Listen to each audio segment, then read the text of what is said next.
pagi saudara-saudara sekalian yang sangat dicintai oleh Tuhan. Salam damai dan sejahtera kiranya dilimpahkan kepada kita semua.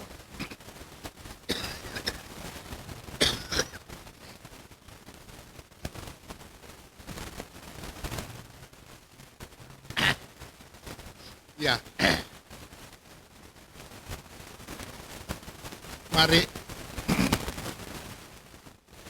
pada kesempatan yang baik ini dengan suasana yang tenang kita akan melanjutkan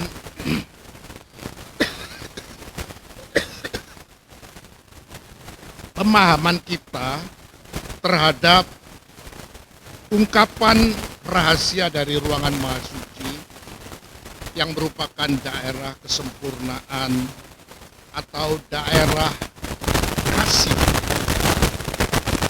Di mana pada hari-hari ini saya masih ingin mengajak kita bersama-sama untuk melanjutkan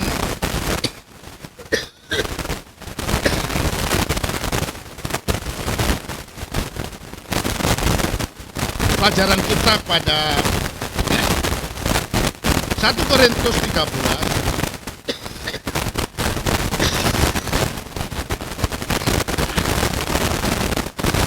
di mana kita sedang mendalami mengenai kasih, karena memang kita sedang berusaha atau sedang dibawa oleh Tuhan untuk masuk ke dalam ruangan Maha Suci, untuk berada di daerah kesempurnaan atau daerah kasih itu. Karena seperti sudah dijelaskan beberapa season bahwa kasih itu adalah sangat amat penting untuk kita miliki, karena kasih itu merupakan wujud daripada kesempurnaan dalam arti memiliki nilai yang sangat besar, nilai yang sangat baik dan sangat penting bagi kita semua. Itu sebabnya coba saya ingin mungkin juga kalau bisa kita percepat, tapi kalau Tuhan izinkan kita akan berdalam terus tentang kasih ini. Karena sekalipun kita memiliki karunia, termasuk karunia Roh Kudus, mengenai bahasa daripada Roh Kudus, bahasa malaikat itu, tapi kalau kita tidak ada kasih atau tidak memiliki kasih, maka semuanya itu tidak ada artinya. Sekalipun kita memiliki pengetahuan atau kita mampu memiliki pembukaan firman bagaikan nubuatan, bahkan kita memiliki segala rahasia dari Allah, bahkan memiliki iman yang sempurna untuk bisa memindahkan gunung, tapi kalau kita tidak ada kasih atau tidak memiliki kasih, maka itu tidak ada gunanya. Demikian juga sekalipun kita bisa mempersembahkan persembahan tubuh kita untuk dibakar, bahkan kita bisa memberikan apa yang kita miliki untuk kita bagikan, tapi kalau kita tidak memiliki kasih, maka itu semua tidak ada faedahnya. Oleh karena itu, kasih itu adalah yang terbesar, kasih itu adalah yang terpenting, kasih itu adalah sangat bernilai tinggi, sangat bernilai, sangat baik. Oleh karena itu, saya ingin pada kesempatan siang hari ini secara khusus, coba kita akan membaca sekali lagi di dalam 1 Korintus itu pasal yang ke-13 pada ayat yang keempat. Coba Pak, kita baca sekali lagi. 1 Korintus 12 ayat 4. Kasih itu sabar. Pertama, kasih itu sifatnya harus sabar. Jadi kalau kita memiliki kesabaran, maka kita memiliki kasih. Kalau kita memiliki kasih, maka kita memiliki sifat yang sabar. Terus Mang, Kasih itu murah hati.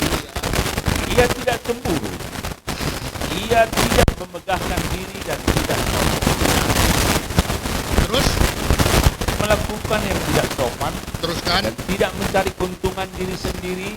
Ia tidak pemarah Ia tidak pemarah, dan tidak menyimpan kesalahan orang lain. tidak menyimpan kesalahan orang lain.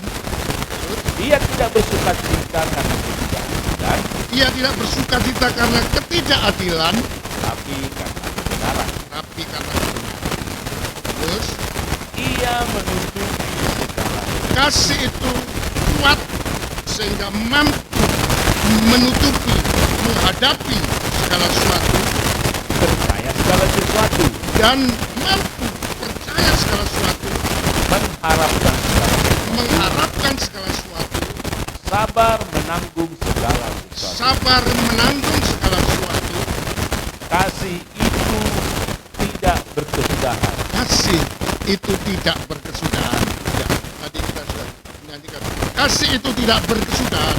Saya ingin mengajak secara singkat atau secara kesimpulan bahwa di dalam kasih itu ada dua hal.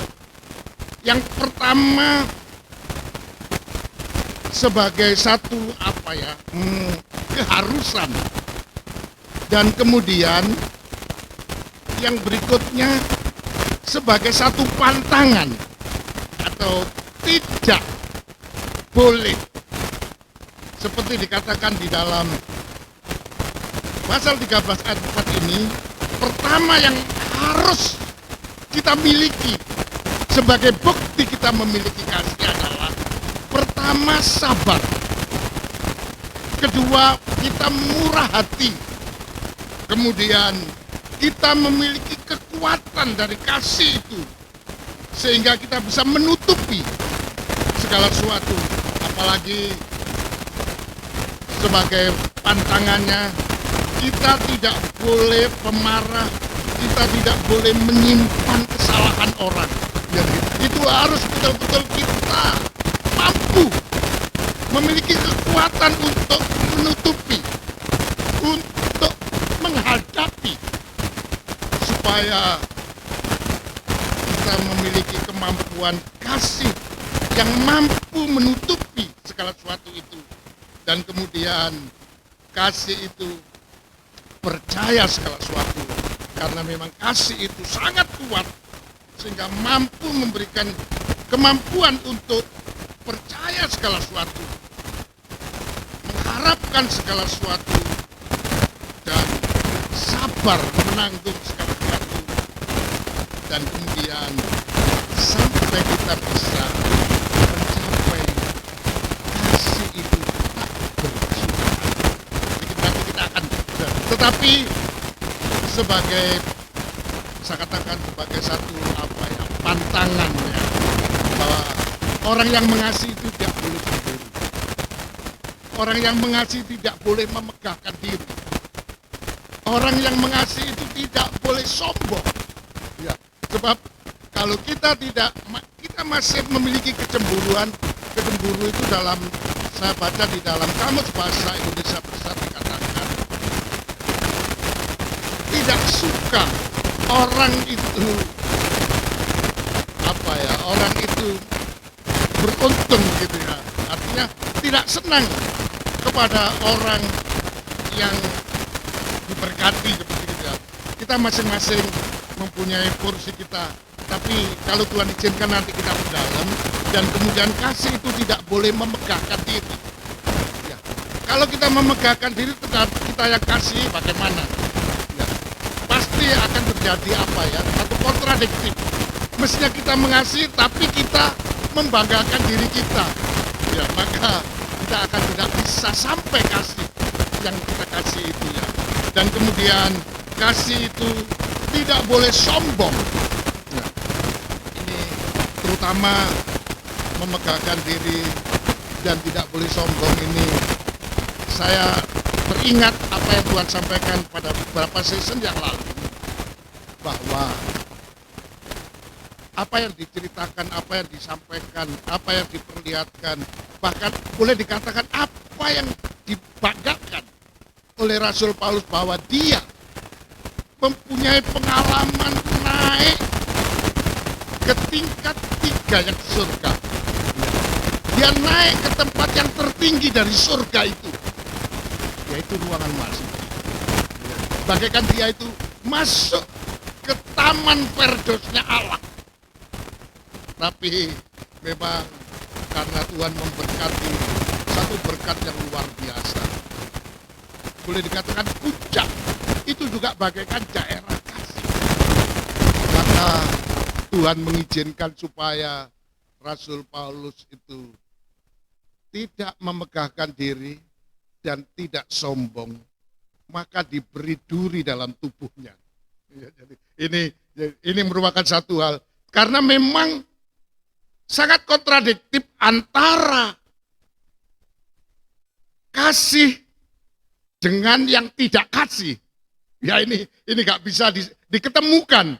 Oleh karena itu tidak bisa tidak, maka tidak boleh memegahkan diri dan tidak boleh sombong. Ya, apalagi berkat yang diberikan. Coba Mang kita baca ya. Di dalam 2 Korintus pasal yang ke-12 itu, sekali lagi kita baca pada ayat yang kedua, Mang. Langsung saja ayat kedua dulu. 2 Korintus 12 ayat 2. Iya. Aku tahu tentang seorang Kristen, Iya. 14 tahun yang lampau, entah di dalam tubuh aku tidak tahu, entah di luar tubuh aku tidak tahu. Iya. Allah yang mengetahuinya. Allah yang mengetahui. Secara rohani atau secara jasmani, saya tidak tahu. Tetapi itu memang kehendak Tuhan. Tuhan yang mengetahuinya. Tuhan yang mengizinkannya. Terus? Orang itu tiba-tiba diangkat ke tingkat yang ketiga dari surga. Tingkat yang ketiga dari surga. Ya. Aku juga tahu tentang orang itu. Terima kasih dulu. Tuhan katakan, Rasul Paulus mengatakan orang itu terangkat langsung ke tingkat 3 dari surga. Jadi memang sekali lagi ini perlu dipahami secara dalam. Bahkan kita sekarang ini sedang berusaha untuk masuk ya di sini, karena memang kerajaan surga itu sekali lagi telah diperlihatkan oleh Tuhan kepada Musa selama Musa berada di gunung, di atas gunung berpuasa 40 hari 40 malam, dan kemudian Tuhan memperlihatkan kepada Musa keseluruhan daripada surga itu, dan kemudian Tuhan memerintahkan kepada Musa agar engkau membangun atau engkau membuat miniaturnya kerajaan surga. Yaitu bagaikan yang kita kenal tabernakel. Maka Tuhan katakan kepada Musa, bangun itu sesuai dengan contoh yang ditunjukkan. Coba Mang sedikit ya kita baca ya. Saya teringat mendadak di dalam suratan Ibrani,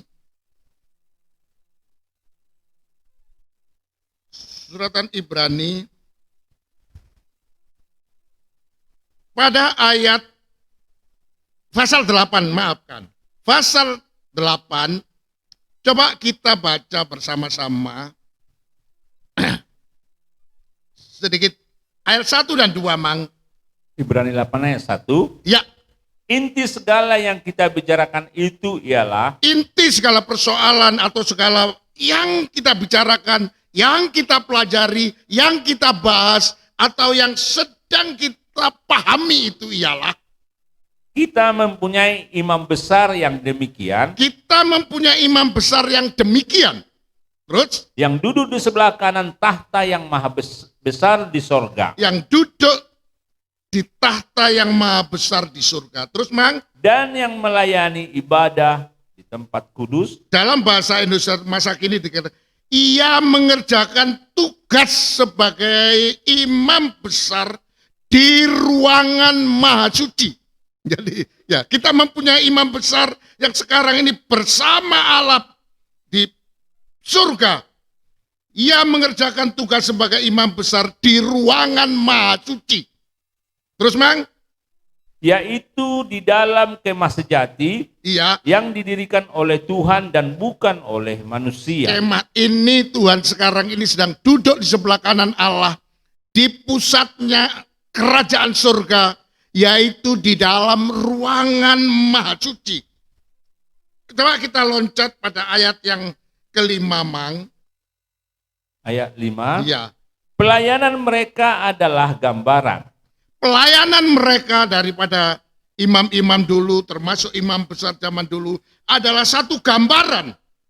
Terus? Dan bayangan dari apa yang ada di sorga. Nah, jadi pelayanan daripada imam-imam, karena setiap imam agung itu untuk tugas mempersembahkan korban. Ya, demikian juga imam-imam. Jadi tugas, coba Mang kita baca 3 dulu Mang, supaya kita sedikit komplitkan. Ayat 3. Ya. Sebab setiap imam besar ditetapkan untuk mempersembahkan korban. Tugas pokoknya, pekerjaan khusus daripada imam besar itu adalah menjalankan ketetapan Allah untuk mempersembahkan korban persembahan. Terus? Dan persembahan. Ya.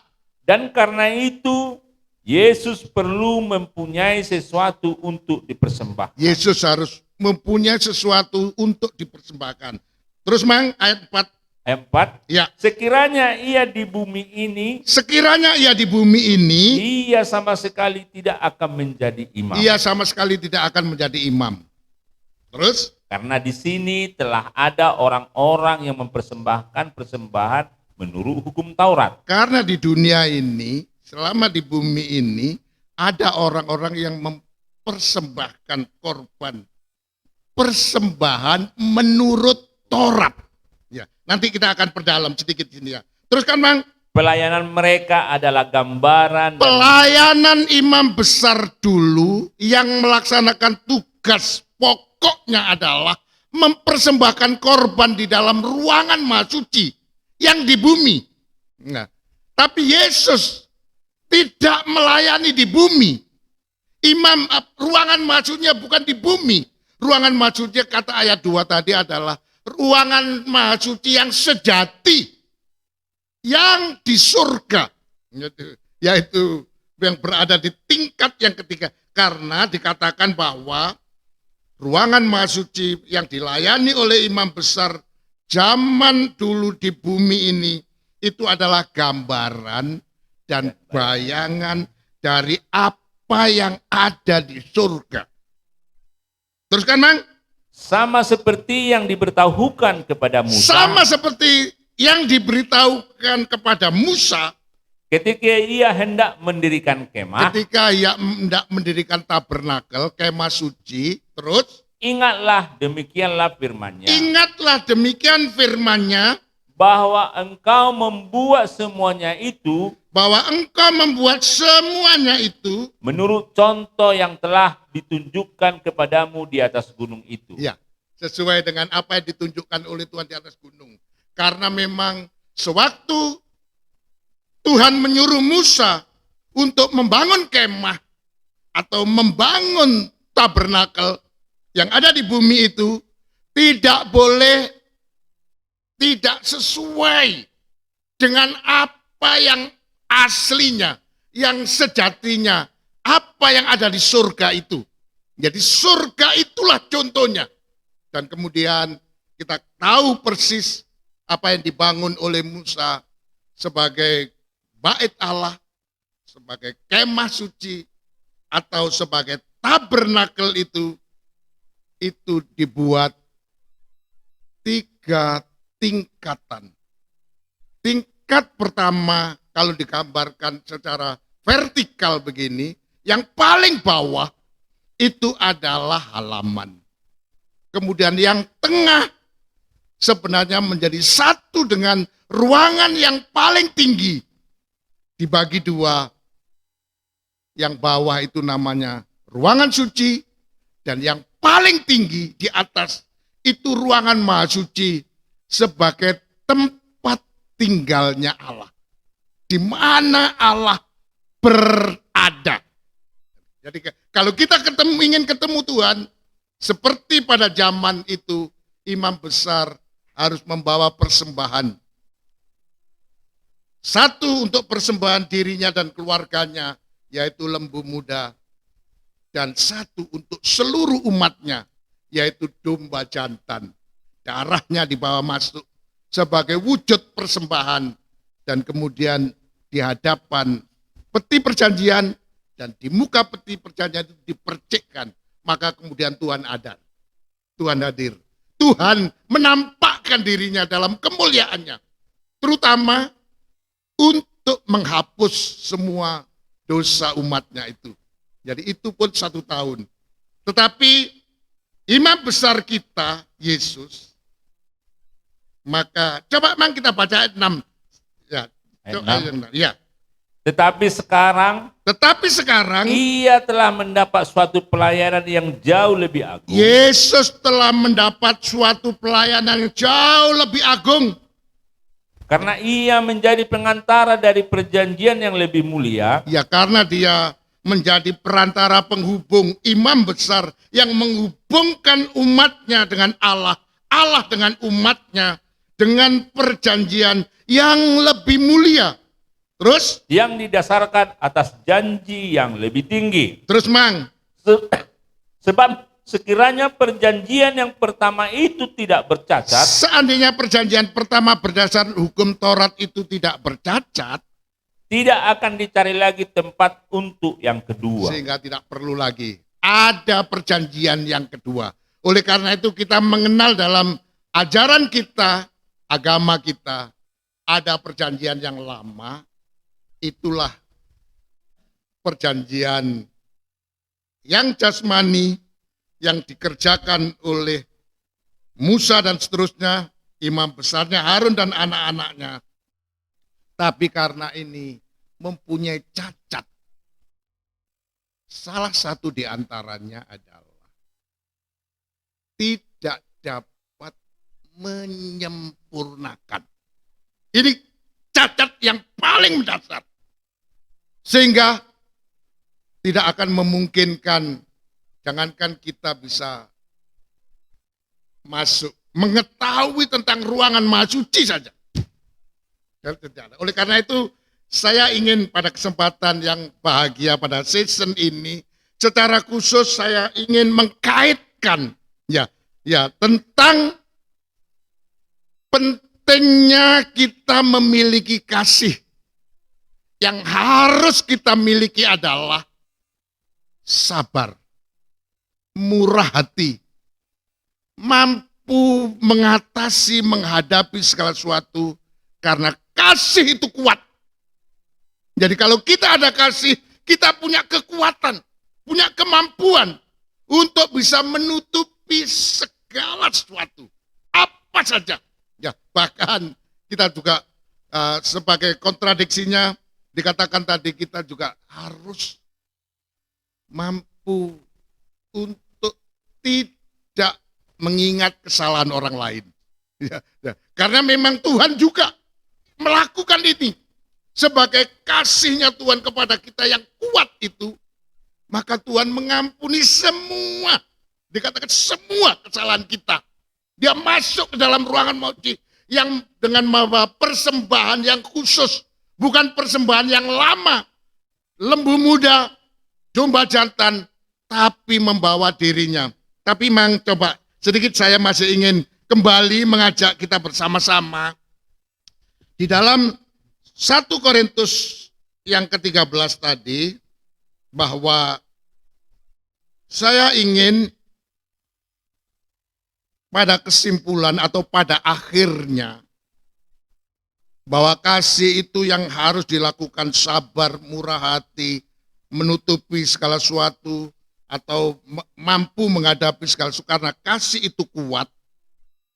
Maka dengan kekuatan itu, kekuatan kasih itu, kita mampu menutupi segala sesuatu, mampu menghadapi segala sesuatu, dan mampu mempercayai segala sesuatu, mengharapkan segala sesuatu, mampu menanggung segala sesuatu. Bahkan yang berikutnya, kasih itu tidak cemburu, ya, tidak memegahkan diri, dan tidak sombong. Supaya kasih yang ada pada kita ini bisa kita praktekkan, bisa kita lakukan kepada yang lain. Ya, ya.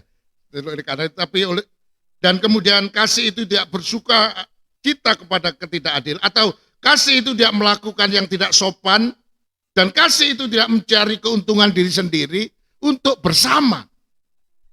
Tidak untuk kepentingan diri sendiri, tapi untuk bersama. Dan kasih itu tidak pemarah. Ya, ya kalau umpamanya bagaimana kita mengasihi tapi kita marah terus, ya tidak boleh. Kasih itu tidak boleh marah.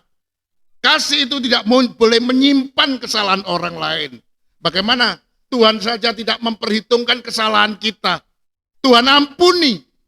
Masa kita tidak bisa menghilangkan kesalahan orang lain kepada kita. Kasih tidak bersukacita karena ketidakadilan, tapi bersukacita karena kebenaran. Dan akhirnya, kasih itu tak berkesudahan. Kasih itu hidup selamanya. Kasih itu kekal. Kasih itu tak terbinasakan. Ya, karena dia akan terus dan terus. Tidak akan mati. Kata sekali lagi, kalau saya boleh simpulkan bahwa di dalam kasih ini ada kehidupan, dan di dalam kasih ini ada kekuatan yang besar. Ya. Oleh karena itu coba saya ingin mengajak kita bersama-sama membaca terutama mengenai kasih. Dalam 1 Yohanes pasal yang keempat, ya. Coba kita akan baca bersama-sama. Sekali lagi, kita mulai ayat 7, 1 Yohanes 4 ayat yang ke-7. Coba kita perhatikan dengan baik. 1 Yohanes 4 ayat Iya. 7. Saudara-saudaraku yang kekasih, Saudara-saudaraku yang kekasih, marilah kita saling mengasihi. marilah kita saling mengasihi. Terus, Sebab kasih itu berasal dari Allah, sebab kasih itu berasal dari Allah, dan setiap orang yang mengasihi dan setiap orang yang mengasihi lahir dari Allah lahir dari Allah. dan mengenal Allah. Perhatikan ayat 8 sebagai kontradiksinya.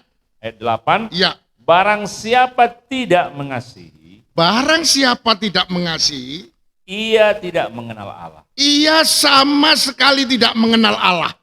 Sama sekali. Ya, orang seperti perbegu mungkin. Tidak pernah mengenal Allah. Terus, Sebab Allah adalah kasih. sebab Allah itu sifatnya itu kasih. Bentuknya itu kasih. Ya, kalau dia di dalam, ya ini mungkin di dalam bahasa pengetahuan ya, ada benda padat, benda cair, dan ada benda uap. Ya, gitu ya. Ya, atau benda apa itu? Ya, zat. Ya, di sini. Ya, ini yang tidak bisa dilihat, benda zat ini. Inilah sifatnya Allah itu. Jadi benda zat ini bisa dilihat dengan kita menggunakan kasih.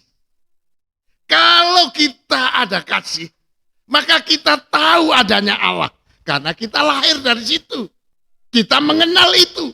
Tapi kalau kita tidak mengasihi, sama dengan kita tidak melihat wujudnya Allah yang bagaikan benda zat itu. Ya, di situ ya. Tapi terus kan saya ingin ajak kita membaca ayat 9. Ya, Ayat 9, perhatikan ayat 9. dalam hal inilah kasih Allah dinyatakan di tengah-tengah kita, Kasih Allah dinyatakan di tengah-tengah kita, diwujudkan, dibuktikan di tengah-tengah kita kasih Allah. Apa, yaitu Yaitu bahwa Allah telah mengutus anaknya yang tunggal ke dalam dunia, bahwa Allah telah mengutus anaknya yang tunggal ke dalam dunia.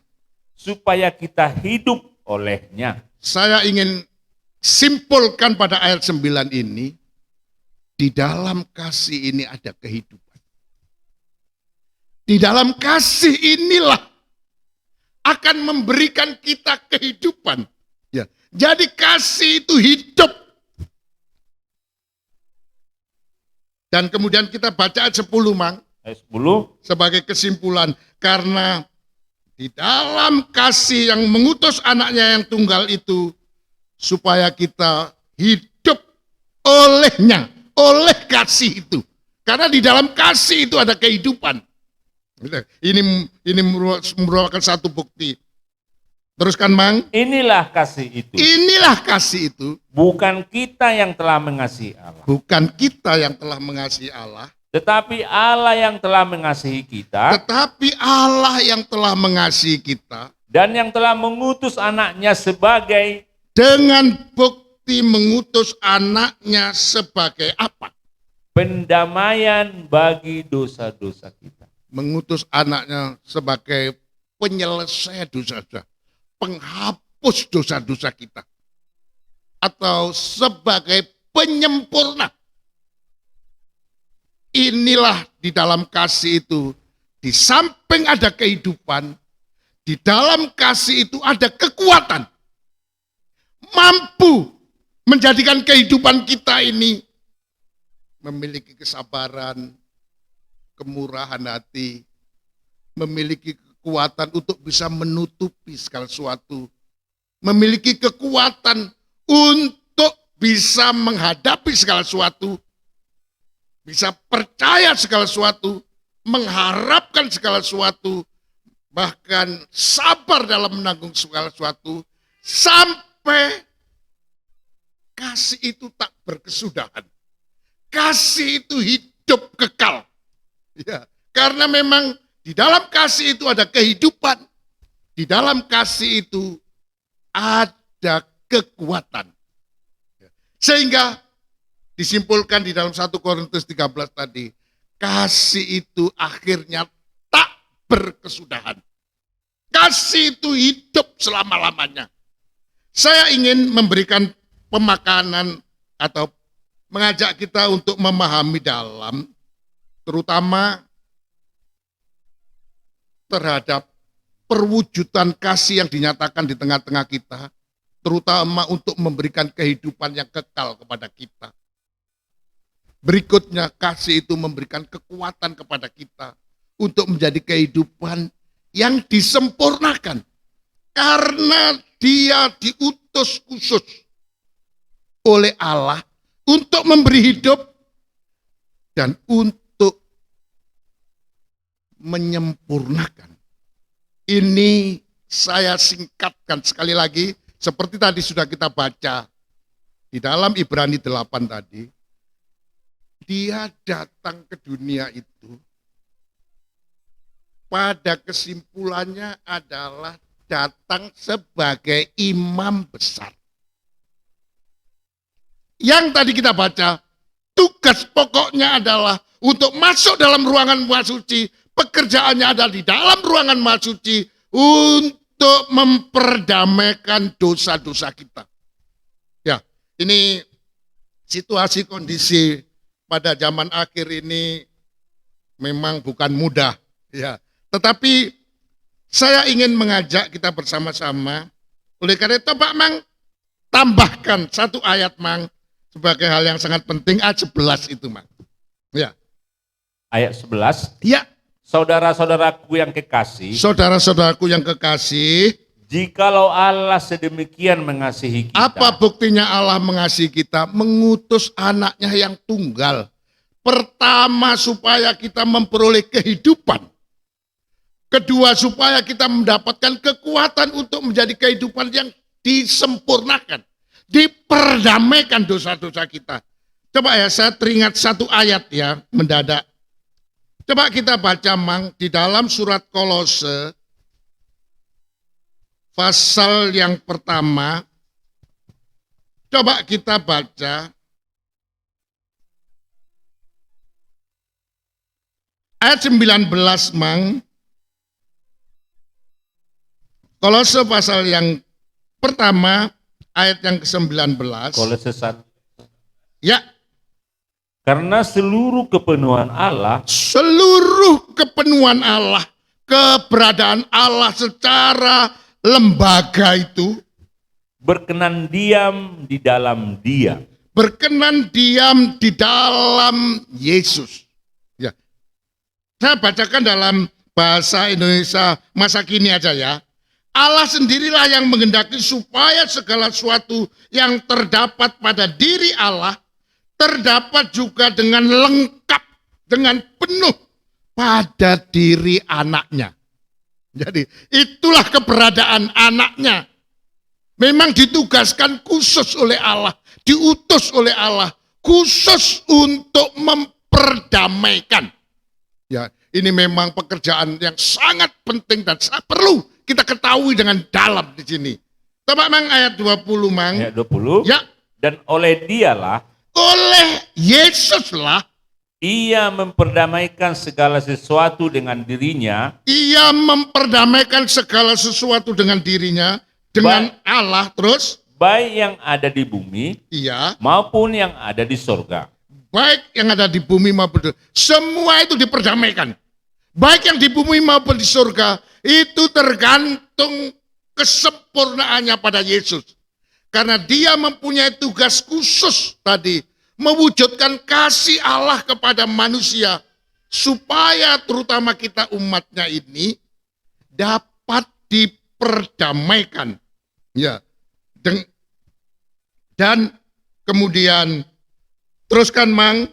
Sesudah Ia mengadakan pendamaian oleh darah Kristus, salib Kristus. Iya, jadi dia inilah tugasnya dia waktu dia di atas kayu salib inilah. Tugasnya mencucurkan darahnya. Dan darah ini dibawa oleh dia masuk ke dalam ruangan maha suci. Karena begitu dia mati, maka pintu tirai robek, dia masuk ke dalam dan mempersembahkan darahnya ini untuk menjadi perdamaikan. Oleh karena itu, coba kita baca ayat 21, Mang. Ayat 21. Ya, Juga kamu yang dahulu hidup jauh dari Allah, juga kamu yang dahulu jauh, hidup jauh dari Allah, dan yang memusuhinya dalam hati dan memusuhi Allah bukan hanya dengan apa? Dengan hati, dan pikiran, pikiran kita, hati kita, semua dulu. Kita betul-betul berlawanan dengan Allah. Karena terus, seperti yang nyata dari perbuatanmu yang jahat. seperti yang nyata dari perbuatanmu yang jahat dulu. Ya. Tapi ayat 22 perhatikan 22. dengan baik. Sekarang diperdamaikan. Sekarang oleh Yesus yang khusus diutus oleh Allah untuk mengerjakan perdamaian. Yaitu sebagai imam besar. Ya. Untuk memperdamaikan. Kita sekarang, ini perlu digarisbawahi secara tebal supaya kita ingat hari ini, sekarang ini kita diperdamaikan. Ya, terus Di dalam tubuh jasmani Kristus oleh kematiannya terus untuk menempatkan kamu kudus dan tak bercela dan tak bercacat di hadapannya. ini tugas pokoknya Yesus. Menjadikan kehidupan kita di hadapan Allah ini kudus, tidak bercacat, dan tidak bercela. Sekalipun asalnya kita ini, dari pikiran kita, hati kita ini, betul-betul memusuhi Allah. Ya, itu bisa kelihatan karena kejahatan kita. Tapi oleh pekerjaan Tuhan sebagai imam besar, kejahatan kita, semua dosa kita diperdamaikan sampai menjadi kehidupan yang sempurna. Dikatakan di ayat yang kedua, sekarang ini dapat menempatkan kita di hadapan Allah dengan kudus, tak bercela, tak bercacat. Bayangkan, betul-betul sempurna. Ini kekuatan yang sangat besar yang dimiliki oleh Tuhan. Supaya kita bisa, kalau di dalam kasih tadi, memiliki hidup yang tak berkesudahan. Hidup yang kekal. Hidup yang betul-betul. Dan dalam keadaan telah diperdamaikan. Telah Allah dikuduskan. Jadi Tuhan itu sudah tidak memperhitungkan kesalahan. Jadi sebenarnya di dalam pengajaran kesempurnaan, terutama di dalam ungkapan rahasia ruangan maha suci ini, sebenarnya Tuhan itu sudah tidak bicara soal salah. Nah, kesalahan itu sudah tidak sepertinya sudah tidak dianggap oleh Tuhan. Jadi yang penting sekarang ini kita kembali. Ayo. Karena begitu besarnya kasih Allah. Bagaimana Allah begitu mengasihi kita. Kita yang tadinya bermusuhan dengan Dia. Kita tadinya pikiran kita, hati kita jahat kepadanya. Itu tidak dihitung oleh Tuhan. Diperdamaikan. Clear sudah. Ya sekarang ini sudah. Jangan kau bicara salah ini, salah itu. Gini begitu. Sudah. Sabar ya. Nah itu kasih itu. Yang murah hati ya. Yang mampu menutupi. Karena kasih ini kuat. Dia bisa memberikan kepada kita kesabaran. Apalagi pada hari-hari ini. Hari-hari yang tidak mudah ini. Ya, oleh karena itu saya ingin mengajak kita bersama-sama. Coba saya ingin memperdalam sedikit tentang pengutusan Tuhan. Ya, karena memang terutama yang berlaku pada zaman yang sudah berada di akhir ini. Ya, coba mang kita baca surat Ibrani mang pasal yang pertama. Coba kita baca 1 ayat, 2 ayat saja ya. Saya ingin ajak kita membaca di dalam surat Ibrani pasal yang pertama, ayat yang pertama mang. Ibrani 1 ayat 1. Ya.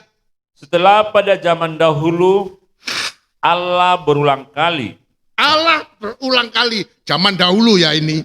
dan dalam berbagai cara berbicara kepada nenek moyang kita Iya. dengan perantaraan nabi-nabi. Dengan perantaraan zaman dulu. Pengutusan Tuhan untuk menyampaikan firman-Nya. Di dalam pembicaraannya dengan kita. Allah itu mengutus nabi-nabi. Sehingga banyak sekali cara. Cara nabi ini, cara nabi itu. Itu bisa berbeda-beda. Ya, karena memang itu masing-masing mempunyai karakter, mempunyai kepribadian, sesuai dengan apa tugasnya. Ya, sesuai dengan kapasitasnya. Seperti kalau kita perhatikan Nabi Elia, Nabi Elisa, nabi-nabi yang lain itu semua mempunyai pengalaman dan mempunyai cara masing-masing. Itu dibenarkan zaman dahulu. Ini mesti diperhatikan ya. Tetapi saya ingin bacakan dalam bahasa Indonesia terjemahan sederhana pada ayat yang kedua. Ayat 2. Ya. Maka pada zaman akhir ini. Tetapi sekarang. Ya, ini di dalam bahasa Indonesia sederhana. Tetapi sekarang. Di masa terakhir dari zaman ini. Jadi di masa terakhir. Zaman ini tapi yang paling akhir. Akhirnya adalah ending daripada zaman ini. Nah, di zaman atau di masa terakhir dari zaman. Jadi zaman itu secara global tapi ada masanya. Masa yang paling terakhir. Ini berbicara keadaan sekarang. Sekarang yang berada di masa terakhir dari zaman ini. Jadi sudah zaman ini nanti sesudah ini tidak ada lagi masanya. Jadi ini masanya apa? Teruskan mang. Ia telah berbicara kepada kita. Ia telah berbicara kepada kita. Dengan perantaraan anaknya. Dengan perantaraan anaknya. Melalui anaknya. Karena memang untuk masa yang akhir dari zaman ini. Tadi kita baca Allah ingin mencurahkan seluruh kepribadiannya dalam kasih itu. Dengan mengutus anaknya khusus untuk menjadi pendamai. Untuk memberi kehidupan. Memberi kehidupan ya kita nggak usah terlalu kalau kita masih hidup pasti kita ada makan. Atau dengan kata lain, pasti kita diberi makan. Sebab kalau kita tidak diberi makan, pasti mati. Jadi ya ini satu kepastian. Jadi di dalam kasih ini, pasti kita diberkati Tuhan. Karena Tuhan ingin membawa kita satu kehidupan. Ya, saya nanti pada kesempatan lain kalau kita cari. Jadi sekarang ini, Allah mengutus anaknya. Tapi memang ini penting untuk diperhatikan, untuk diketahui terutama di masa akhir. Ya. Kalau di dalaman pergolakan atau perjalanan hidupnya bangsa Indonesia ya. Ini yang memang kita kenal, yang memang saya juga ngalami, ada di namanya era masa Orde Lama. Masa penjajahan dulu. Ya saya memang belum lahir di masa penjajahannya. Karena saya lahir di 49, itu setelah kemerdekaan, itu namanya era masa Orde Lama. 67 berganti masa Orde Baru. 32 tahun bergantilah sekarang ini masa reformasi. Jadi sekarang ini mudah-mudahan ini terakhir. Ya, sampai ya. Jadi kalau di dalam kita gambarkan bayangan zaman yang diadakan oleh Tuhan, itu ada masa perjanjian lama, diutusnya nabi-nabi, dan ada zaman perjanjian baru, era perjanjian baru yang diutus khusus anaknya. Kita tahu tadi dalam Injil atau 1 Yohanes 4 ayat 9 dan 10 tadi. Pengutusan Tuhan, pengutusan Yesus, pengutusan anaknya ini berada di era atau masa terakhir dari zaman ini. Tujuannya adalah, oleh karena itu Tuhan mau, coba saya ingin mengajak kita bersama-sama agak memperdalam lagi, supaya kita dapat menerima, memiliki pandangan, pemahaman, pemikiran yang dalam terhadap utusan Tuhan, utusan Allah,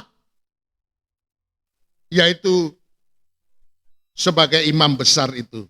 Coba Mang kita baca Ibrani 3 ayat 1 dan 2 Mang. Tapi 1 dulu kita baca. Ayat 1 dulu ya. Ibrani 3 ayat 1. Ya.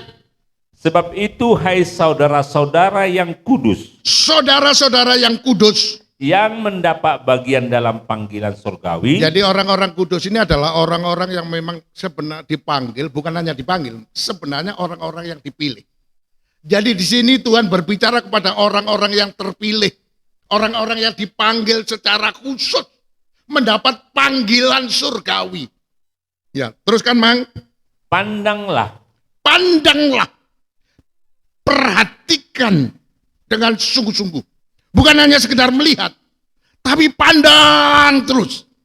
Jangan sampai kita tidak fokus di dalam memperhatikan. Dalam bahasa Indonesia masa kini dikatakan, coba pikirkan dalam-dalam. Tidak hanya sekedar terus dipikirkan terus. Apa Mang itu? Kepada rasul dan imam besar yang kita akui, yaitu Yesus. Di sini saya tadi sudah tekankan, zaman perjanjian baru ini adalah eranya rasul. Rasul itu artinya utusan yang dipakai oleh. Di sini sebenarnya berbicara kepada Yesus. Pandanglah Yesus sebagai rasul itu, sebagai utusan khusus untuk perjanjian baru. Dan digunakan untuk masa yang terakhir dari zaman ini. Menurut Ibrani 1. Jadi ini adalah utusan khusus yang dipakai oleh Allah di dalam menyampaikan berita, di dalam menyampaikan firman-Nya untuk masa terakhir dari zaman ini.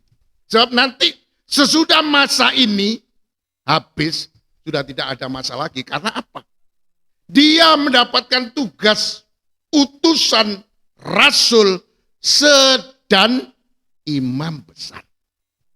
Dengan kekuatan imam besar itu nanti kita akan diberi kehidupan dan kemudian kita akan diberi kekuatan untuk menjadi kehidupan yang disempurnakan, diperdamaikan, sampai menjadi kehidupan yang kudus, tidak bercacat dan tidak bercela. Sempurna betul. Dan kalau ini sudah selesai pekerjaan Tuhan, maka sudah selesai zaman ini. Tuhan tidak akan ada masa lagi. Ini masa yang terakhir. Betul-betul kata surat Ibrani pasal yang ketiga tadi. Kalau dia ya, di dalam terjemahan bahasa Indonesia yang baru dikatakan pada zaman akhir. Tapi dalam terjemahan bahasa Indonesia sederhana dikatakan pada masa yang akhir dari zaman. Jadi ya zaman Indonesia merdeka itu aja ada 3 masa. Orde lama, orde baru, orde reformasi. Sudah itu betul-betul akan menjadi bangsa yang maju mungkin ya. Kata atau pemimpin-pemimpin bangsa Indonesia merumuskan tahun 45 kita sudah betul-betul maju. Yang itu istilahnya gagasan-gagasan mereka ya. Tapi saya ingin mengajak kepada kita pada siang hari ini untuk mari. Ya. Di sini harus kita pikirkan dalam-dalam. Harus betul-betul kita pertimbangkan apa yang dimaksud di sini adalah keberadaan utusan Allah untuk menjadi imam besar. Ini adalah untuk mengakhiri masa dari zaman akhir. Atau untuk mengakhiri zaman akhir di masa yang terakhir. Ini bagaikan kalau kita nyanyian itu namanya sudah ending kodanya sudah. Sudah ini tidak ada lagi. Jadi kita harus berpikir. Kita harus memandang, memperhatikan dengan dan memanfaatkan. Ini sebenarnya adalah kalau kita kaitkan dengan 1 Yohanes 4. Sudah tidak bisa tidak bahwa kita harus hidup di dalam kasih. Harus memiliki kasih. Kalau tidak, sudah. Dan nanti kasih kita harus semakin cemburu. Karena ini yang sedang dikerjakan oleh Yesus.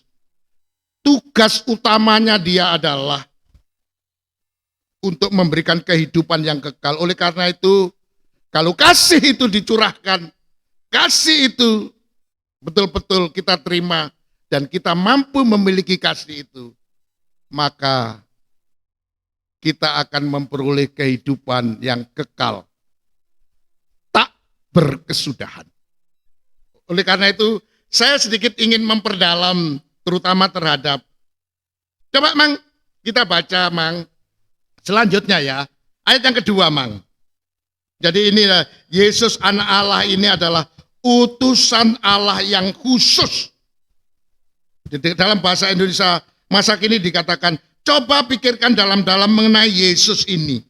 Allah mengutus dia khusus untuk menjadi imam besar dalam agama yang kita anut. Agama Kristen. Khususnya kita, orang karismatik atau orang Pantekosta ini. Betul-betul. Apalagi Pantekosta kita ini Pantekosta Tabernakel, berdasarkan Tabernakel.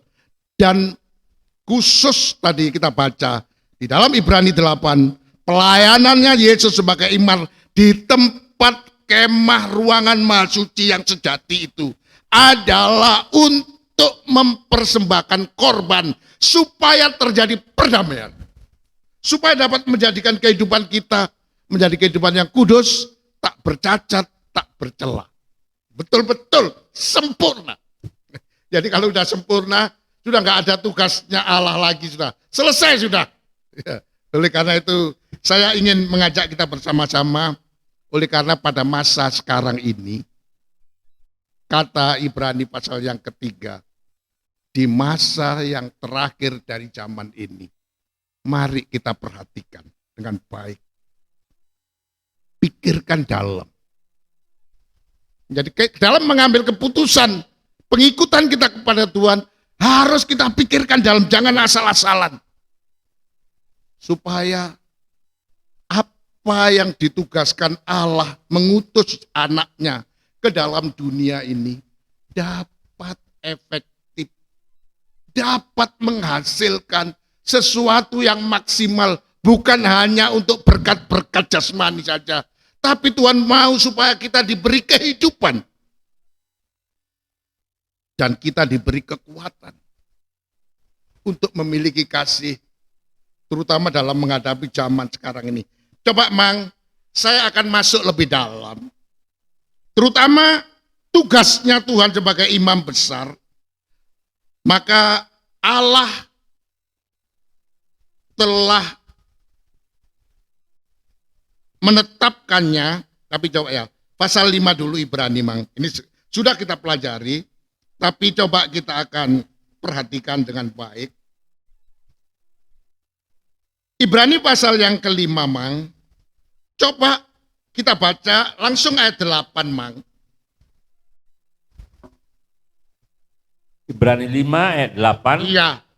Dan sekalipun ia adalah anak. Sekalipun Yesus itu adalah anak. Dia memang anak satu-satunya. Tapi untuk mewujudkan kasihnya kepada kita, Allah tidak sayangkan disuruh pergi. Datanglah kamu ke dunia. Jadilah kamu manusia. Dan kemudian di sini sekalipun dia anak, tapi coba Mang sedikit kita baca ayat 7 Mang. Ayat 7 ya. Ayat 7. Ya. Dalam hidupnya sebagai manusia, dalam hidupnya Yesus sebagai manusia, ia telah mempersembahkan doa. Ia telah memperasuh doa. Dan permohonan dengan ratap tangis dan keluhan kepada Dia. Dan memohon dengan serius sampai dia nangis. Saking seriusnya dia dalam berdoa. Iya, iya. Terus? Yang sanggup menyelamatkannya dari maut. Iya. Dan karena kesalehannya, ia telah didengarkan. Doanya Yesus didengar. Ayat 8 Mang, perhatikan Ayat sekali 8. lagi. Dan sekalipun ia adalah anak. Sekalipun Yesus itu anaknya. Satu-satunya tadi 1 Yohanes 4. Dia diutus oleh Tuhan ke dunia ini supaya dia memberikan kehidupan yang kekal. Supaya kita memperoleh apa? Hidup yang tidak berkesudahan. Karena kita memiliki kasih. Dan orang yang memiliki kasih pasti sama dengan memiliki Yesus. Karena Yesus itu adalah perwujudan kasihnya Allah yang diutus khusus untuk memberi kehidupan, penghidupan kepada kita. Dan yang kedua, untuk memberi kekuatan, kemampuan. Ya seperti Yesus, apa? Sebagai anak. Ia telah belajar menjadi taat dari apa yang telah dideritanya. Ini, seperti pengalaman Yesus jadi manusia. Dia karena perwujudannya kasih. Dia itu kuat di dalam menghadapi penderitaannya. Sampai semua penderitaannya itu diselesaikan. Ya. Terus Mang, ayat yang ke-9. Ayat 9. Iya. Dan sesudah ia mencapai kesempurnaannya, Iya. ia menjadi pokok keselamatan yang abadi bagi semua orang yang taat kepadanya. Dikatakan ayat 9 dalam bahasa Indonesia terjemahan sederhana ya. Sesudah semua penderitaan itu selesai dijalaninya. Ini Yesus. Perwujudan kasih itu. Ketika dalam dunia dari manusia, yang dihadapkan kepadanya adalah penderitaan. Ya umumnya manusia begitu lahir nangis sudah. Sudah dia begitu lihat hawanya dunia ini, merinding sudah, sampai nangis sudah. Dia teriak dia. Karena dia akan menghadapi penderitaan terus. Seperti Yesus. Sampai selesai. Sesudah semua penderitaan itu selesai dijalaninya. Maka sempurna dan lengkaplah pengalamannya dalam pandangan Allah. Sehingga Kristus menjadi penyelamat dan sumber keselamatan untuk selama-lamanya bagi setiap kita yang taat kepadanya. Jadi di sini semua karena apa? Dia itu perwujudan dari kasih. Kasih itu di samping ada kehidupan, ada kekuatan. Dia mampu menghadapi. Ya sebenarnya kalau kita pikir, ya tadi malam saya membaca bahwa penderitaan itu sebenarnya kalau kita menderita karena mengikut Tuhan, patut kita bersyukur, berterima kasih. Ya, karena apa? Jangan karena kita menderita, karena kita ini jahat, karena kita menjadi pembunuh, karena kita ini memang pendosa. Jangan, itu sudah lazimnya. Ya, menderita itu karena memang itu. Tapi kalau menderita karena benar, karena mengikut Tuhan, itu karena roh kemuliaan ada pada kita. Kata Rasul Petrus. Tapi saya tidak berkata, tapi teruskan Mang ayat 10. Ayat 10. Ya. Dan ia dipanggil menjadi imam besar oleh Allah. Dan ia dipanggil oleh dan dia juga sumber keselamatan bagi kita karena Allah mengangkat dia sebagai imam besar.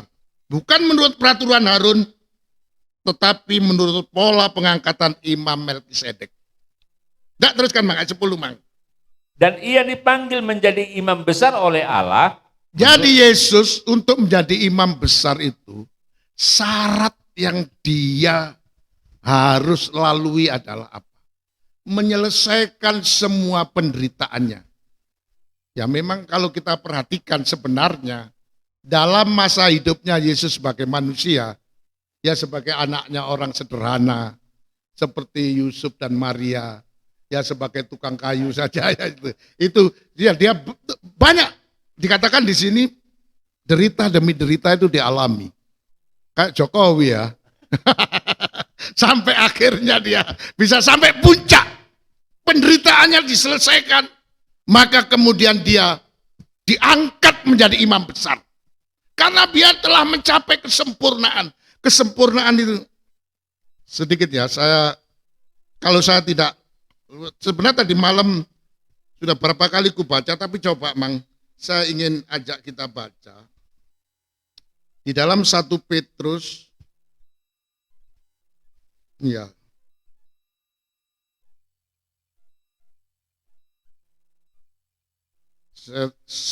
Coba kita baca Mang. 1 Petrus 5 Mang.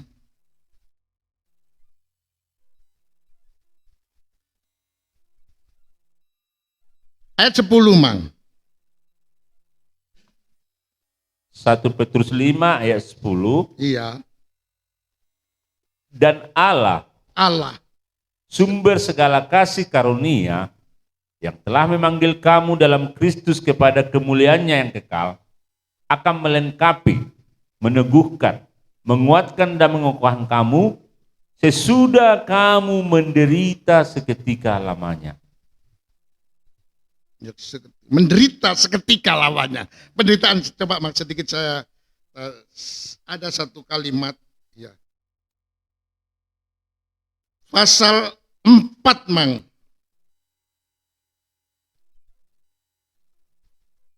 Ya coba Mang satu ya. Pasal 4 ayat yang ke-17 Mang. 1 Petrus 4 ayat 17. Iya. Karena sekarang telah tiba saatnya penghakiman dimulai. Karena sekarang ini di zaman akhir ini sekarang penghakiman dimulai. Terus? Dan pada rumah Allah sendiri yang harus pertama-tama dihakimi. Ya, teruskan. Dan jika penghakiman itu dimulai pada kita, jika penghakiman dimulai dari kita, bagaimanakah kesudahannya dengan mereka yang tidak percaya pada Injil Allah? Saya bacakan dalam bahasa Indonesia terjemahan sederhana ya. Karena beberapa waktu saya membaca ayat ini ya. Ayat 1 Petrus 4 ayat 17. Karena kita hidup dalam masa di mana Allah sudah mulai menghakimi dunia. Dan kita, yaitu umatnya sendiri, yang sekarang dihakimi lebih dahulu. Jadi dalam penghakiman itu Tuhan, lebih dulu kita didulukan umatnya. Ya. Hal ini terjadi karena melalui penderitaannya lah kita disempurnakan. Jadi pengalamannya Yesus itu. Jadi ini memang ya sebenarnya kalau kita bicara penderitaan yang ngeri-ngeri sedap ya. Sebenarnya kalau orang kayaknya enak ya ngomong kita, tapi kalau diperhadapkan dalam menderita, waduh itu memang tidak mudah. Tapi ayat ini mengatakan dalam bahasa Indonesia terjemahan sehari-hari dikatakan bahwa hal ini terjadi karena melalui penderitaanlah kita disempurnakan. Jadi memang tidak bisa tidak. Kalau kita ingin mencapai kesempurnaan, tidak bisa tidak. Jangan kita tabu. Jangan kita kemudian rasa bagaimana ya, takut atau bagaimana dalam menghadapi penderitaan itu. Kalau kita ada kasih, di dalam kasih itu tidak ada. Apalagi kalau kasih kita semakin sempurna, semakin nyata, maka tidak akan ada ketakutan. Ya kata 1 Yohanes ya. Karena memang apalagi di sini, dan kita baca tadi dalam Ibrani pasal yang kelima tadi, untuk mencapai kesempurnaan Yesus harus menyelesaikan semua penderitaannya. Penderitaan yang terakhir Yesus adalah mati di salib. Itu paling akhir. Sudah itu tidak ada lagi penderitaan, dia mati. Tapi di situ dia mencapai kesempurnaannya. Jadi ini ya bukan untuk mempressure kita, tapi biarlah pikiran kita lapang kalau kita dihadapkan kepada penderitaan. Jangan kemudian kita takut, berarti kasih kita belum terwujud. Tapi kalau kita ada, coba Mang, kita kembali kepada 1 Yohanes Mang. 1 Yohanes pasal yang keempat tadi Mang. Kita baca pada ayat yang ke-17 Mang. 1 Yohanes 4 ayat 17. Iya. Dalam hal inilah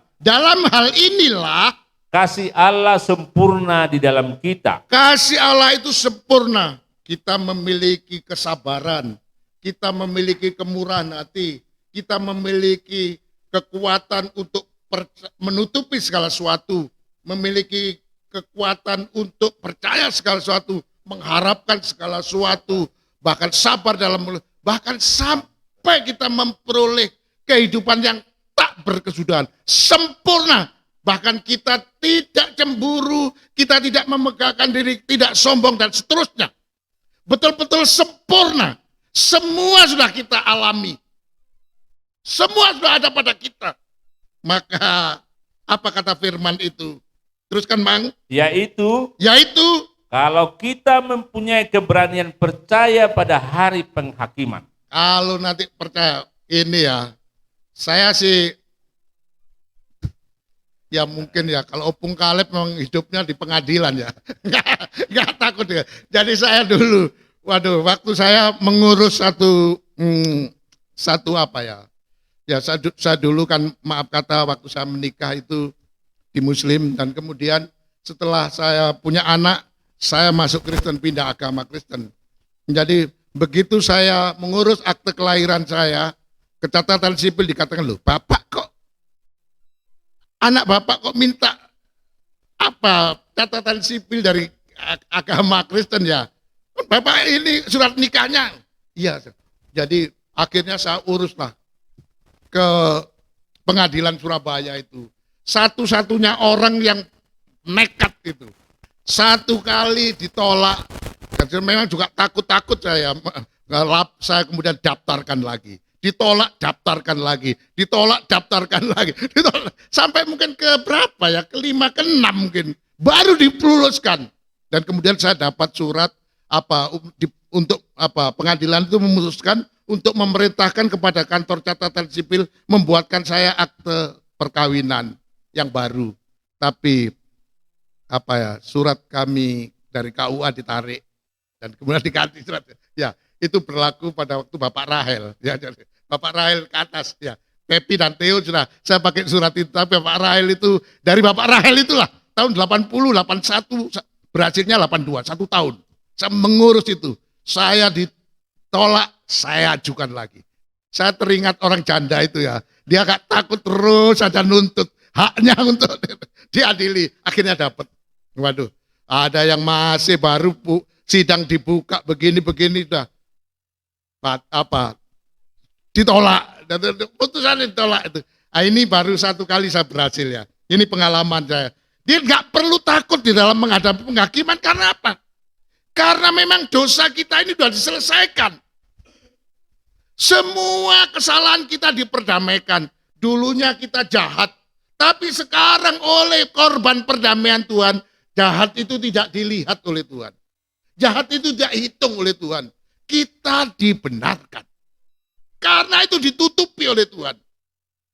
Itu diselesaikan oleh Tuhan. Jadi ini yang saya ingin sampaikan. Teruskan Mang ayat ini Mang. Ayat 17 dilanjutkan sampai ayat 18 Mang. Karena sama seperti dia, kita juga ada di dalam dunia ini. Kita juga ada dalam dunia ini, diperadabkan dengan seluk-beluknya dunia. Seperti Yesus ada dalam dunia, dia bisa mencapai kehidupan yang sempurna. Tidak takut, kasihnya itu lengkap. Tidak takut dia mati. Teruskan Mang ayat 18. Ayat 18. Ya. Di dalam kasih tidak ada ketakutan. Di dalam kasih tidak ada ketakutan. Jadi kalau kasih, karena kita mempunyai kekuatan yang terus tambah lama, tambah kuat, tambah lama, tambah kuat, tambah lama, tambah kuat. Ya mulai kita mampu menutupi segala sesuatu, mampu kita percaya segala sesuatu, mampu kita mengharapkan segala sesuatu, sekalipun tidak ada tetap kita harapkan. Karena memang kasih itu kuat menuntut kita untuk percaya segala sesuatu, mengharapkan segala sesuatu, bahkan betul-betul mengasihi. Dengan sepenuhnya, mampu sampai kasih kita sempurna, maka tidak ada ketakutan. Sudah pasti selamat. Pasti sampai pada tak berkesudahan. Karena apa? Kehadirannya Tuhan yang diutus khusus oleh Allah menjadi imam besar, betul-betul kita terima. Oleh karena itu, ya di sini, teruskan coba ayat 18 ini perlu kita perdalam sedikit. Kasih yang sempurna melenyapkan ketakutan. Iya. Sebab ketakutan mengandung hukuman dan barang siapa takut, ia tidak sempurna di dalam kasih. Di sini kasihnya belum. Ya mungkin ada sabarnya tapi belum murah hati, belum kita mampu menutupi, mampu kita juga tidak mengingat kesalahan orang lain, semuanya. Itu harus betul-betul kita lakukan. Sampai kita takut, pasti kita tak berkesudahan nanti akhirnya. Di situ ya. Tapi coba Mang tambahkan ayat 19. Ayat 19. Iya. Kita mengasihi karena Allah lebih dahulu mengasihi kita. Karena kita mengasihi, karena Allah lebih dulu mengasihi kita. Memperdamaikan kita, memberi kehidupan kepada kita. Terus? Jikalau seorang berkata, aku mengasihi Allah, dan ia membenci saudaranya, iya, maka ia adalah pendusta. Ya. Terus? Karena barang siapa tidak mengasihi saudaranya yang dilihatnya, di mukanya, terus? Tidak mungkin mengasihi Allah yang tidak dilihatnya. Jadi Allah yang tidak lihat tadi tidak mungkin kita kasihi. Karena yang kelihatan saja, yang sehari-hari kita lihat, itu kita tidak bisa mengasihi. Tidak bisa menutupi kesalahannya. Kita juga masih ada kemegahan, kesombongan untuk merendahkan yang lain dan sebagainya. Tapi ini harus kita lakukan. Kita harus mengasihi supaya kita bisa mengasihi Allah. Dan ayat terakhir, Mang. Ayat terakhir. Ya. Dan perintah ini kita terima dari Dia. Iya. Barang siapa mengasihi Allah, ia harus juga mengasihi sudah saudaranya. Tidak bisa tidak. Ini kesimpulan. Harus. Tidak bisa tidak. Harus mengasihi. Kalau kita tidak mengasihi yang kita lihat, berarti kita tidak mengasihi Allah. Sama dengan kita tidak menerima kehadirannya Tuhan sebagai imam besar yang memang diutus khusus pada masa yang akhir dari zaman ini, terutama untuk menjadikan kehidupan kita menjadi kehidupan yang kudus, tidak bercacat, tidak bercela, alias sempurna ini. Oh, ini satu tugas. Oleh karena itu sedikit saya ingin tambahkan satu ayat lagi. Ibrani pasal yang ke-7, Mang. Ya. Sebagai satu kesimpulan, karena pengangkatannya Yesus untuk menjadi imam besar ini, dasarnya bukan menurut Taurat, bukan menurut peraturan-peraturan manusia, tapi menurut Melkisedek. Coba mang kita baca. Ya.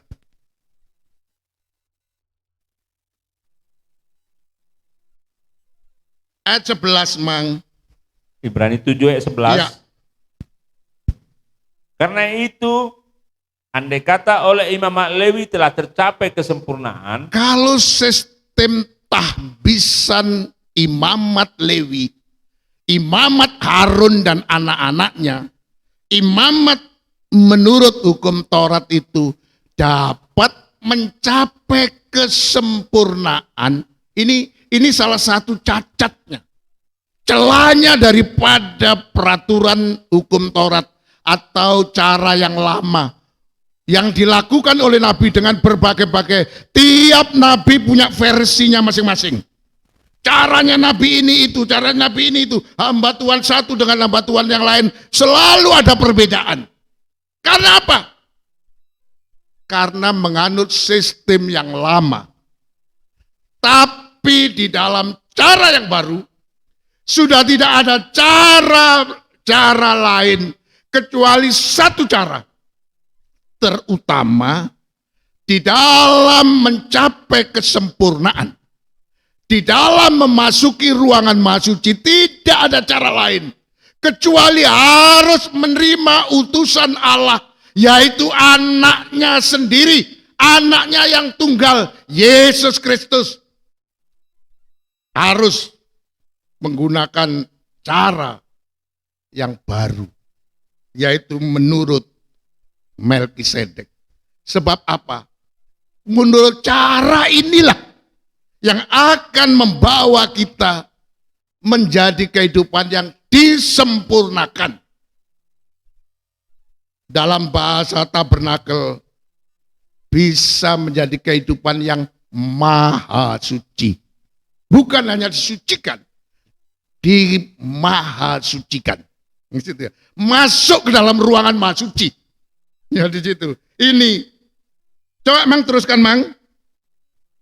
sebab karena imamat itu umat Ya. Israel telah menerima Taurat. Ya, Apakah sebabnya masih perlu seorang lain ditetapkan menjadi imam besar menurut peraturan Melkisedek? ya. Dan yang tentang dia tidak dikatakan menurut peraturan Harun. Dan tentang dia tidak dikatakan menurut peraturan Harun. Alasannya adalah untuk menunaikan tugas dan mewujudkan kasih Allah dalam dirinya. Datang ke dunia ini loh, aku mencintai kamu. Untuk mendamaikan semua dosamu. Aku tidak mempermasalahkan soal kesalahan, kekurangan, macam lah, kejahatanmu. Karena memang dasarnya Tuhan cinta kita. Jadi bukan hanya dasarnya Tuhan itu karena mencintai kita. Tuhan memperhitungkan. Dan ini memang panggilan khusus ini. Dan tadi dikatakan oleh apa? Orang yang dipanggil khusus, orang yang dipilih oleh Tuhan. Karena memang Tuhan mencintai. Seperti bangsa Israel. Nanti bangsa Israel pada kesempatan terakhir, dia nanti akan ada yang disempurnakan. 144.000. Ya, ya. Sekarang ini kita diberi kesempatan lebih dulu ya. Teruskan Mang, ayat itu ya. Ayat 12. Ya, Sebab jikalau imamat berubah, perhatikan di sini. dengan sendirinya akan berubah pula hukum Taurat itu. Kalau terjadi perubahan imamat, cara beribadah, cara mentahbiskan diri, tahbisannya berubah, maka hukumnya berubah. Ya, di sini terjadi perubahan.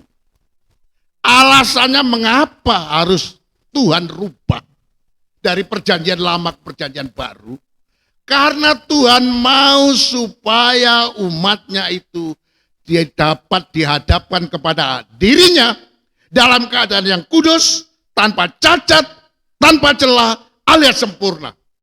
Khusus untuk ini Tuhan utus anaknya, Yesus datang ke dunia untuk memberi kehidupan yang kekal, untuk memberi kekuatan kepada kita, supaya dapat menjadi kehidupan yang disempurnakan. Coba Mang, kita baca langsung saja Mang, atau teruskan dengan agak cepat Mang, 13, 14 sampai kepada 16 Mang. Sebab ia yang dimasukkan di sini termasuk suku lain. Iya, Dari suku ini tidak ada seorang pun yang pernah melayani di mezbah. teruskan. Sebab telah diketahui semua orang Ya. bahwa Tuhan kita berasal dari suku Yehuda. Ini sudah jelas perubahan yang sangat kontradiktif dengan peraturan yang lama. Kalau dulu Harun dan anak-anaknya suku Lewi dan anaknya Harun seterusnya untuk jadi imam besarnya. Ini sudah tidak bisa tidak. Sekarang dirubah. Bukan suku Harun atau suku Lewi, tapi Yehuda. Ini sebenarnya, dan dikatakan di sini dalam suku Yehuda ini tidak ada peraturan yang menetapkan menjadi imam. Suku Yehuda bisa jadi raja, tapi untuk menjadi imam tidak. Tetapi teruskan Mang, ayat yang ke-15. Dan mengenai suku itu, Ya. Musa tidak pernah mengatakan suatu apapun tentang imam-imam. Suku Yehuda itu nggak ada yang jadi imam, nggak boleh. Apalagi dia sudah mendapatkan satu warisan tentang tentang wilayah. Ya, ini daerahnya suku Yehuda. Kalau orang Lewi tidak dapat jaminan wilayah karena dia adalah menerima persembahan dari umatnya 1/10 dan juga menerima persembahan-persembahan. Itu adalah pusakanya dia. Kalau orang Yehuda punya pusaka, punya warisan, punya tanah, hak milik lagi. Bersertifikat hak milik. Ya, tapi Lewi tidak. Tetapi di sini Tuhan mengadakan perubahan tahbisan. Bukan tahbisan menurut Lewi yang tidak dapat menyempurnakan itu, tapi tahbisan menurut Melkisedek. Teruskan Bang. Dan hal itu jauh lebih nyata lagi jikalau ditetapkan seorang imam lain menurut cara Melkisedek. Imam lain yaitu Yesus menurut Melkisedek. Ayat 16 perhatikan dengan baik-baik. Yang menjadi imam bukan berdasarkan peraturan-peraturan manusia, Ya, tetapi berdasarkan hidup yang tidak dapat binasa. ini perhatikan. Peraturan Melkisedek yang mengangkat Yesus menjadi imam besar itu dasar hukumnya bukan peraturan-peraturan manusia. Bahkan juga bukan peraturan menurut peraturan Taurat yang berdasarkan keturunan itu. Tapi berdasarkan untuk memperoleh hidup selama-lamanya. Yang dikatakan dalam yang lain, yaitu kuasa untuk hidup selama-lamanya. Dalam salinan terjemahan sederhana, dan di dalam salinan bahasa masa kini dikatakan, melainkan berdasar hidupnya yang berkuasa dan yang tidak ada akhirnya, tak berkesudahan itu. Tapi dalam terjemahan bahasa Indonesia baru dikatakan berdasarkan hidup yang tak dapat binasa. Kalau orang itu punya kasih, sudah nggak bisa binasa sudah. Nggak takut menghadapi apa saja termasuk penghakiman. Karena sudah pasti lolos. Begitu diadili, lewat sudah. Benar-benar nggak ada. Ya seperti Yesus saja sebenarnya begitu dihadapkan kepada Pilatus, tidak diketemui, aku nggak dapat apa-apa. Nggak ada dasarnya untuk disalahkan. Tapi karena demo gak berjilid-jilid, salibkan ya udah terserah kau lah. Pilatus, aku cuci tangan. Itu kau yang bertanggung jawab semuanya. Ya di sini. Karena memang pengadilan itu berdasarkan ketuhanan yang Maha Esa. Tidak boleh. Benar-benar salah-salah. Dan ketika demikian juga nanti kita. Lolos kita. Karena memang kasihnya Tuhan itu sangat besar kepada kita. Sehingga dosa kita, kejahatan kita, dari cara kita berpikir, dari hati kita yang memang menentang Allah, itu itu dulu. Tapi sekarang oleh kasihnya Allah dengan mengutus Yesus anaknya itu diselesaikan. Dan tidak dianggap musuhnya Allah. Kita sudah berdamai. Clear kita ya. Salaman, rangkulan, ciuman, semuanya dengan Tuhan. Sama-sama kita.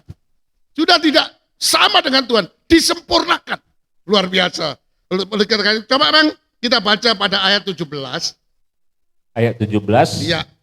Sebab tentang dia diberi kesaksian, Iya. engkau adalah imam untuk selama-lamanya menurut peraturan Jadi Melkisedek. keimamannya Yesus itu adalah selama-lamanya menurut peraturan Melkisedek, yang dasar peraturannya itu adalah untuk memperoleh hidup yang tak berkesudahan. Dan itu ada padanya. Dan ditetapkan oleh Allah imam selama-lamanya, karena memang dia sudah tidak bisa mati lagi setelah mati. Dia tetap menjadi imam selama-lamanya. Jadi ini yang saya ingin tekankan pada kesempatan siang hari ini.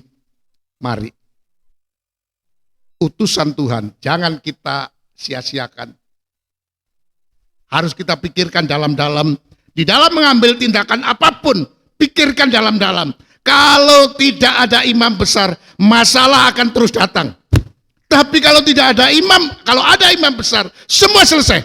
Semua bisa kita tutupi, semua bisa kita percayai, semua kita bisa harapkan. Yang tadinya tidak ada harapan, bisa. Dan semua itu bisa clear. Karena di dalam dia ada kasih, kasih itu kuat, dan kasih itu hidup. Ya inilah dia datang ke dunia. Ketika menjadi dunia terus menderita, selesai, menjadi sempurna, ditetapkan menjadi imam besar, dan kemudian tahbisannya itu tidak menggunakan Taurat, hukum Lewi yang tidak dapat menyempurnakan. Coba Mang kita baca, tambahkan ayat 18 dan 19 Mang.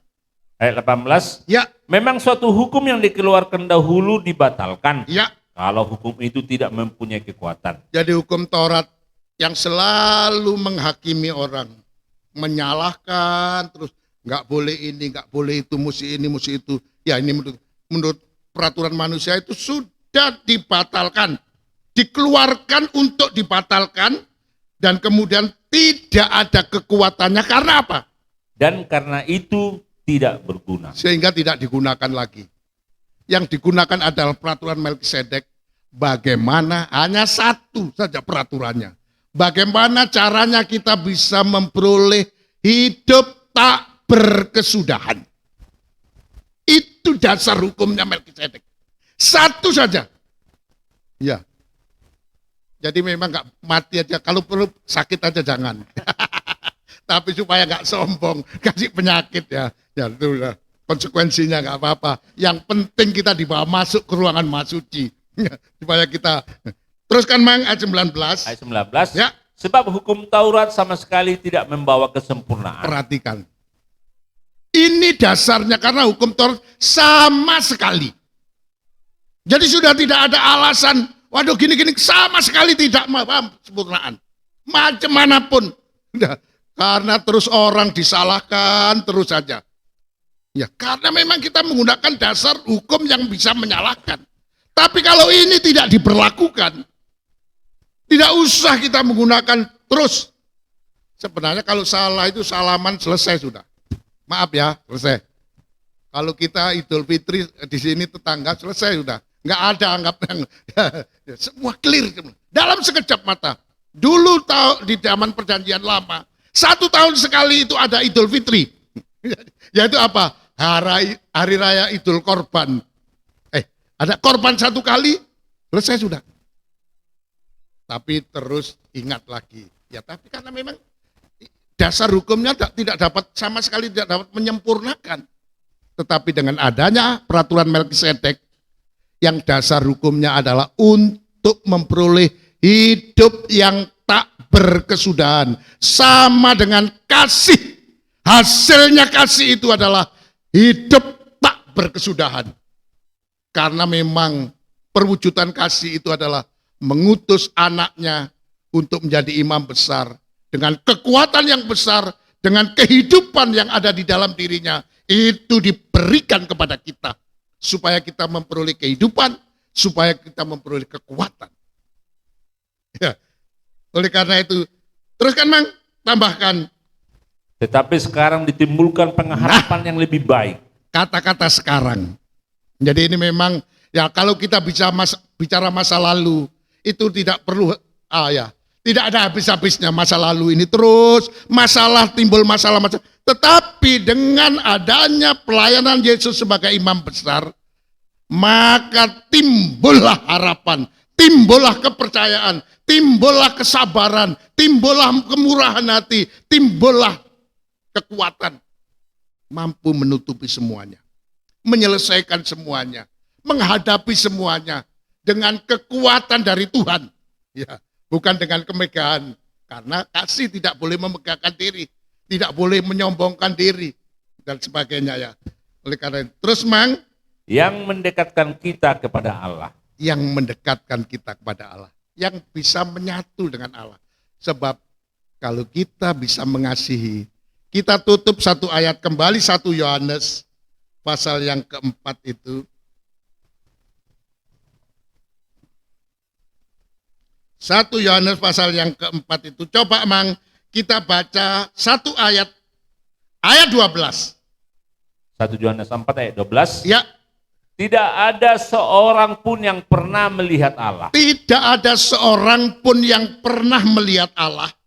Jika kita saling mengasihi, tapi jika kita saling mengasihi, Allah tetap di dalam kita. Allah yang tidak kelihatan itu kita rasakan, tetap berada di dalam kita, tetap tinggal di dalam kita, tetap berada di dalam rumah kita. Terus Mang? Dan kasihnya sempurna di dalam kita. Dan kasihnya sempurna, semakin tumbuh. Tapi syaratnya harus saling mengasihi. Jangan tidak mengasihi. Ya. Kita loncat Mang. Saya tambahkan satu ayat 15 Mang. Ayat 14. Saya ulang ayat 14. Ya. Dan kami telah melihat dan bersaksi. Ya. Bahwa Bapa telah mengutus anaknya menjadi Bapa telah dunia. mengutus anaknya menjadi juru selamat dalam arti yang lengkap, bukan hanya juru selamat sebagian, keseluruhannya. Karena memang Tuhan mau menyempurnakan melalui anaknya. Dia diutus sebagai imam besar untuk mendamaikan semua dosa kita. Teruskan Mang. Ayat 15. Ya. Barang siapa mengaku bahwa Yesus adalah anak Allah, Allah tetap berada di dalam dia. Allah tetap berada di dalam dia. Dan dia di dalam Allah. Dan dia tetap berada di dalam Allah. Karena anaknya inilah yang mendapatkan tugas khusus dari Allah untuk mendamaikan kita, untuk memberikan kehidupan kepada kita. Satu ayat lagi, ayat 16. Ayat 16. Ya. Kita telah mengenal dan telah percaya akan kasih Allah kepada kita. Iya. Allah adalah kasih. Allah adalah kasih. Dan barang siapa tetap berada di dalam kasih. Dan barang siapa tetap berada di dalam kasih. Ia tetap berada di dalam Allah. Ia tetap berada di dalam Allah. Dan Allah di dalam dia. Sudah. Nggak perlu diragukan. Dia tetap berada di dalam kita. Kita tetap berada di dalam dia, Allah itu. Terjadi satu penyatuan. Karena kita mempunyai sifat yang sama. Yaitu apa? Mengasihi. Sekali lagi. Kasih Tuhan adalah kasih yang menyelamatkan. Kita tutup ibadah kita.